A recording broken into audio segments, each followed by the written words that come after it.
Today's number? 338. That's how many dollars it costs to apply to become bankrupt in the United States. That makes America one of the few places in the world where you have to pay to be broke.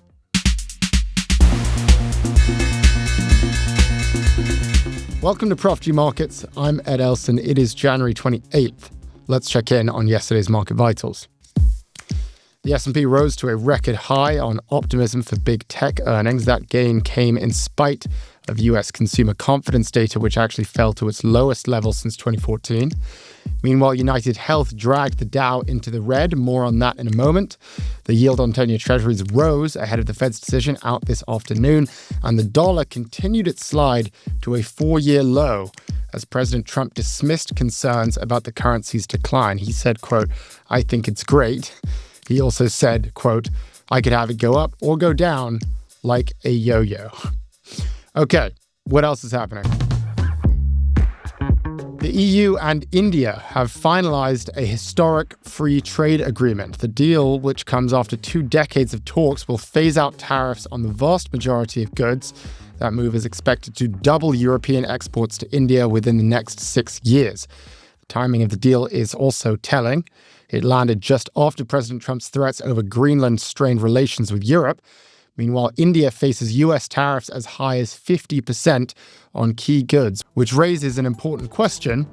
Are America's allies hedging their bets? Here to help us answer that, we are speaking with Liz Hoffman, business and finance editor at Semafor. Liz, welcome back to Prof G Markets. Hey, Ed. So we want to get your reactions to this new trade deal confirmed between Europe and India. It'll phase out most of the tariffs. It's going to double the value of European exports to India within the next 6 years. People are calling it historic, the mother of all deals. Any initial reactions? Yeah, I mean, unless you live in the EU or India, which is, in fact, a lot of people, I think the numbers will either bear out or not. But to me, sort of directionally, what this signals is that a lot of countries around the world, particularly these middle powers that are really big economies, but not sort of hegemon adjacent, are starting to realize that they can go around Washington rather than simply being forced to kind of knuckle under. And so you're starting to see these new trade patterns emerge, new trade alliances emerge. This deal has been years in the making. And the thing that got it over the finish line was Donald Trump picking fights all over the world. My read on the situation is it's clear that America is, I guess, sticking up the finger to Europe and various other allies in various ways. We saw what happened in Davos, and now, just a few days later, there's this announcement of this deal. It looks like this is very much a reaction to what happened in Davos. You were at Davos. Is that the correct conclusion? Yeah, I mean, look, the big story at Davos was Donald Trump, but the event that really stuck with me was a speech that the Prime Minister of Canada, Mark Carney, gave. I mean, really just like immediately a historic document, kind of a speech for the ages is what Larry Fink, the CEO of BlackRock, called it when I talked to him at the end of the week. And really, this was a call to arms to these middle powers to say, you know, there's been this rupture, he called it, in the world order, and we can either forge our own way, or really recede under that wave.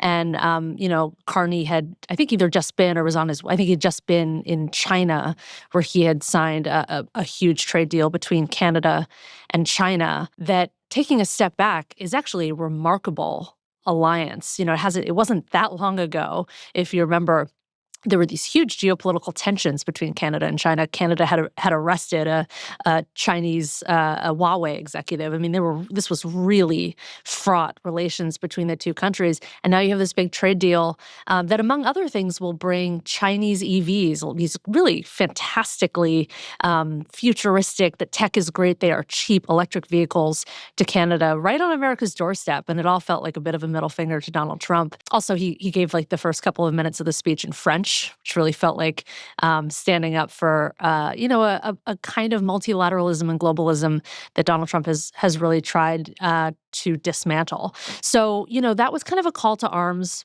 And then right on the back end of it, we see this huge trade deal between India and the EU. And these are goods that, in a different tariff regime would be headed here.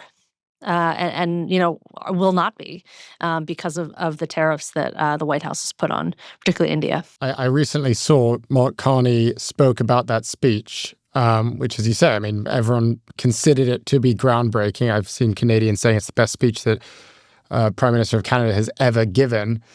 Apparently, he told the president, "I meant what I said." Those were his words. It seems like he is doubling down on this.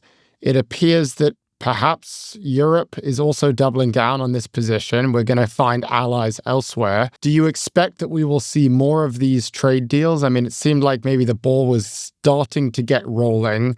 I was wondering whether it would stop in 2026, but it appears to be accelerating. Would you agree with that? I would. The EU has, opened in extended trade talks with some of their other partners. The thing that really crystallized for Europe in particular, but for a lot of other countries when Donald Trump started this trade war back in the spring of 2025 was they said, oh, we are really reliant on the U.S., right? I mean, and that's what gave the White House so much of its power on the way in. And they had some early success striking some of these trade deals.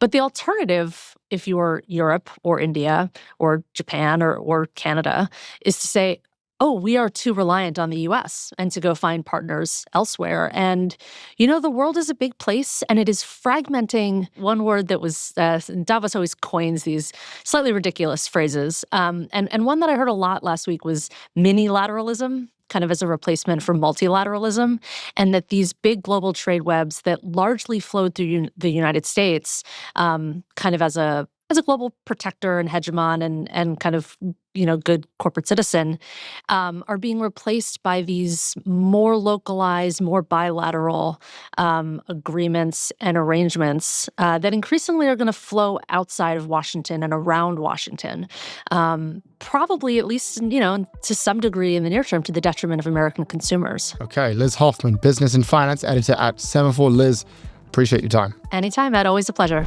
We'll be right back.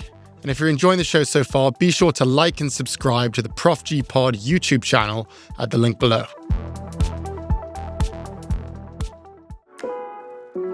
Support for the show comes from LinkedIn. It's a shame when the best B2B marketing gets wasted on the wrong audience. Like, imagine running an ad for cataract surgery on Saturday morning cartoons, or running a promo for this show on a video about Roblox or something. No offense to our Gen Alpha listeners, but that would be a waste of anyone's ad budget. So, when you want to reach the right professionals, you can use LinkedIn ads. LinkedIn has grown to a network of over 1 billion professionals and 130 million decision makers, according to their data. That's where it stands apart from other ad buys. You can target your buyers by job title, industry, company role, seniority, skills, company revenue, all so you can stop wasting budget on the wrong audience. That's why LinkedIn ads boast one of the highest B2B return on ad spend of all online ad networks. Seriously, all of them. Spend $250 on your first campaign on LinkedIn ads and get a free $250 credit for the next one. Just go to linkedin.com/Scott. That's linkedin.com/Scott. Terms and conditions apply. We're back with Prof G Markets. Healthcare stocks cratered yesterday on the Trump administration's plan to keep Medicare rates flat next year. The Center for Medicare and Medicaid Services announced just a 0.09% payment increase for Medicare Advantage plans. That is far below the 4 to 6% increase that analysts were expecting. This announcement coincided with United Health's earnings miss, which also added fuel to the sector-wide sell-off. CVS Health closed down 14%, United Health dropped nearly 20%, and Humana fell 21%. Here to help us break down this plan and what it means for the future of health insurance in America, we are speaking with Michael Ha, Senior Research Analyst at Baird. Michael, thank you for joining us on Prof G Markets. Thank you very much for having me. It's a pleasure. So this proposal, this plan, it's a 0.09% payment increase for Medicare Advantage plans in 2027. Not really clear what that even means, but I'm looking at CVS Health, United Health, Humana. All of these stocks are cratering right now. Why is this happening? Great question. And let me take it at a very high level, and then I'll drill in. And basically, Medicare, I'll take it at the highest level. Medicare is health insurance for seniors over the age of 65. So think of it as healthcare. U.S. healthcare is about a $4 to $5 trillion market. Medicare itself is about a quarter of that, right? Call it $1 trillion. So when you think about how important of a role it plays in the overall healthcare within the US, it's significant. And your largest players are your United Health, your Humana, your CVS, the names that you just called out, and they're all down close to 20%. So the way to think about it is this is run by the federal government, and how their pricing works is clearly volume price, volumes of membership. Pricing is determined by the federal government under HHS via a department called CMS. And every year in January, they provide a proposed rate notice, call it the advance rate notice. And basically, if there's a benchmark rate that every health plan gets for a senior, that rate should, in theory, every year go up to track cost trend. And long story short is a flat rate increase, 0.9%, like you mentioned, it does not cut it, because right now, the cost trend environment in Medicare Advantage world, it's mid-single digit to high single digit. So 1% rate increase, there's a huge delta. It's incredibly insufficient. And what the importance of this is this might catalyze into 2027, because remember, this rate notice is for 27, seniors getting their benefits cut across the board, and it impacting membership next year in a very significant way. Because remember, if the health insurers are getting hit on rate and revenue, their levers are benefits. That's the main lever right there. I was going to ask you what are the implications for the consumer? Whenever I see something like this, my sort of knee-jerk reaction is, oh, he's pulling down profits for these healthcare companies. Maybe that means more money in the consumer's pockets, less money in the insurance company's pocket. Maybe that's why the stock's down, but it sounds like that's actually not right. This could negatively impact the consumer. Is that right? Exactly. Negatively will impact the consumer and negatively impacts the health insurance companies themselves. And when you think about benefits, right, the ones that you can really feel and that's most tangible to you, right? It might be your dental benefits, your vision, things of that nature for seniors matter a lot. And there's a multitude of them. So it'll be felt, it'll be very impactful to 2027. And actually, this is what has been happening, transpiring over the past couple of years, because under Biden's administration, rates were terrible. They were abysmal. They were similar to what we were seeing in 2027. So what we have already seen over the past 2 years, and you can look at CVS's stock chart, Humana's stock chart, United's now, is that the rates have been insufficient to match trends. And it's wreaked havoc on health insurance. And if you look at seniors and membership, I mean, for personally, my father had a CVS health plan and he was looking to re-enroll, but they cut the plan. So that's what you're seeing right now across health insurers. They're cutting benefits, they're cutting plans, they're sculpting their geographic markets. They're doing what they can to maintain margins in an environment where rates are, quite frankly, very insufficient. How much of this has to do with Trump's great healthcare plan that he announced just the other week? I mean, when he proposed this, he put this proposal out there. We read through it. We couldn't really see much detail at all. And it appears that the markets agreed. I mean, the consensus among the markets was, this doesn't really mean anything. This isn't going to mean much change. And that's why there wasn't really a reaction from the markets. But now we're seeing, a huge reaction. What is the relationship between what we saw today and the great healthcare plan that was announced a couple of weeks ago? Is there a relationship? A loose relationship. When we think about the great healthcare plan, Trump, his focus is laser focused on something called the ACA, the exchange marketplace that was created during the Affordable Care Act for individuals, where now there's over 20 million people enrolled. So this is different from Medicare Advantage, right? There's 3 subsegments within health insurance. There's Medicare Advantage, which we're talking about. There's Medicaid for low-income individuals, and then there's commercial, employer and individual. So when Trump is making his remarks, the Great Healthcare Act plan, he's talking about commercial and individual. So with Medicare Advantage, it's different. I think for Trump, he really has 2 goals. And one, it's cutting premiums for the individual marketplace and passing money back to them, perhaps via HSAs or checks. And for Medicare Advantage and everything, Medicaid as well, he wants to eliminate fraud, reduce waste.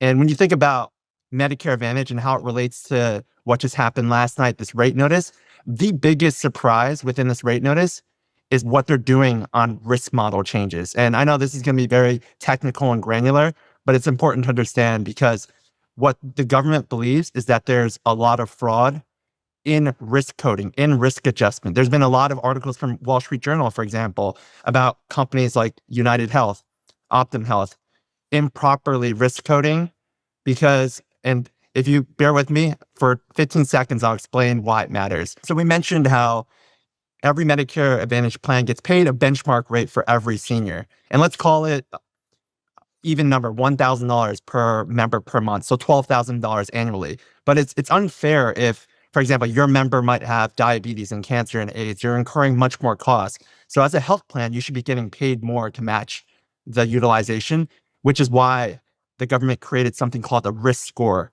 And basically, it's a multiplier effect. If you're healthy, you might be 1.0 times 1,000. But if you have a multitude of comorbidities, that might be 2.0. That might be 10.0 times 1,000. And this risk score is justified by health insurers collecting codes to justify your health status. And there are a lot of players in the game, a lot of health insurers who've been very aggressive arbitraging that risk code payment mechanism because it's clearly so impactful to revenue, drops right to bottom line. So to basically circle back, this rate notice, the most surprising impact is what it's done to risk adjustment and tightening it, making it less difficult to be aggressive, if you will. So you're seeing the most aggressive risk coders like United Health seeing the biggest impact today, while conversely, plans like Alignment Health, ticker ALHC, my favorite plan, the best Medicare Advantage plan in the country, most conservative in risk code, they're seeing much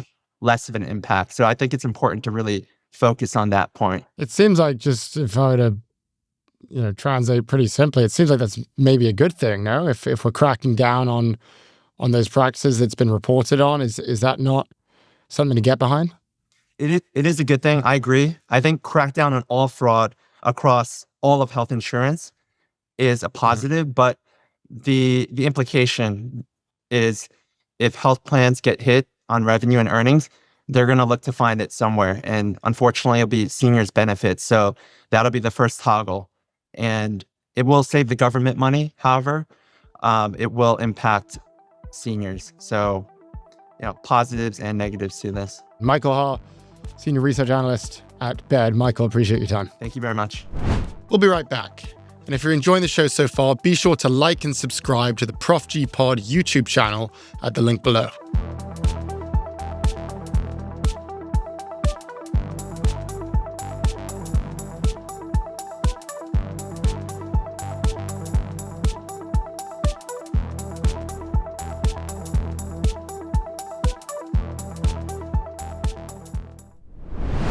We're back with Prof G Markets. Anthropic CEO Dario Amodei just released an essay that journalists are calling a, quote, grave warning about AI. The piece is called The Adolescence of Technology. It was published on Monday. It's a fascinating essay. However, there is a catch, and that is that the essay is also 38 pages and 20,000 words long. It also features no charts, no graphics. It is a giant wall of text, and therefore it is highly unreadable. So we decided to do the hard part, and we read the whole thing. That way you don't have to. So here is our summary of Dario Amodei's essay. These are the cliff notes. So the first section is called I'm Sorry, Dave, and that is a reference to the famous scene in 2001 Space Odyssey where Hal, the AI system, decides to betray Dave, the astronaut, and he tries to kill him. And Amodei's point in this section is that AI pulling a Hal, or betraying its creator, betraying humanity, his point is that that is actually possible. In fact, tests have shown that Claude, Anthropic's chatbot, can, in certain situations, engage in blackmail and deception. They have seen this, and that is obviously very scary. And so Amodei explains how we should navigate this. One suggestion is that AI companies should be more transparent about their models and how they work. And the other suggestion, the more important suggestion perhaps, is that we need real legislation to address this problem. And this is a theme that continues throughout the piece. The next section is about AI and nuclear weapons, AI and biological attacks, systems breaches, all the sci-fi stuff that is, again, very possible in a world of superintelligence. Amodei explains how Anthropic is working to prevent this, how they're investing more money to build guardrails within their AI systems. And he ends again with another call for more regulation, more oversight in America. Next, he discusses what would happen if authoritarian governments started to use AI. He talks about the dangers of autonomous weapons, mass surveillance, AI-generated propaganda. His solutions here are a little bit vague, but ultimately the point is something that I think most of us can agree on, and that is authoritarians plus AI is a pretty bad combo. Now, the fourth risk is one we've discussed before. Specifically, what will AI do to jobs? What will it do to the job market? And his view is very clear. It will do a lot. He predicts AI could displace roughly half of white-collar jobs in the next 5 years. He also discusses how this could worsen inequality and how the probability of a, quote, economic concentration of power is actually rising quite fast. Finally, the last section discusses all the potential downstream effects of AI. Maybe we start to integrate AI into our biology. Maybe we become functionally dependent on AI. Maybe humans lose their sense of purpose altogether, etc., etc. The biggest message from the whole essay, however, is quite simple. The message is that AI needs more regulation. It needs more oversight. It needs more guardrails. AI needs policy that recognizes just how dangerous it could really be. And what's striking about this isn't necessarily the message. I think a lot of people know that. What is striking is from whom that message is coming. It's not coming from a regulator or a lawmaker or a senator. It's coming from the CEO of one of the largest AI companies in the world. The guy who makes AI is literally begging his own government to regulate AI. And that's significant. That tells you something about the state of our government and its approach to AI. The problem isn't even that America has a bad AI strategy. The problem is that America doesn't have an AI strategy, and that is potentially even scarier. Now, one last note before we go here. One of Amodei's complaints in the essay is that this whole AI conversation has been dominated by the wrong people. It's been dominated by sensationalists and doomers and these figures on social media who aren't really asking the right questions. He says, quote, "The least sensible voices rose to the top." And personally, I would probably agree with him. But we should also recognize why those voices rose to the top. And the reason is because those voices are good at social media. They're good at getting a message across. And that is something that Anthropic should also recognize. So my unsolicited advice to Dario Amodei, if you're listening, I liked your comments. We think your message is a good one. But enough with the 38-page essays. Go fight this battle where the battles are actually being fought. Get on TikTok, get on Instagram, get on YouTube. Talk to the camera, tighten your message, and maybe throw in some charts, maybe throw in some visuals. The problem isn't that people aren't listening to you. The problem is that people don't even hear you. You're not even in the same room as them. So if you want to win this game of attention, unfortunately, you have to play by the rules. So my advice, Dario Amodei, it's time to put away the pen, enough with the blogging, and it's time to take out the camera. Thanks for listening to Prof G Markets from Prof G Media. If you liked what you heard, subscribe to our YouTube channel and tune in tomorrow for more.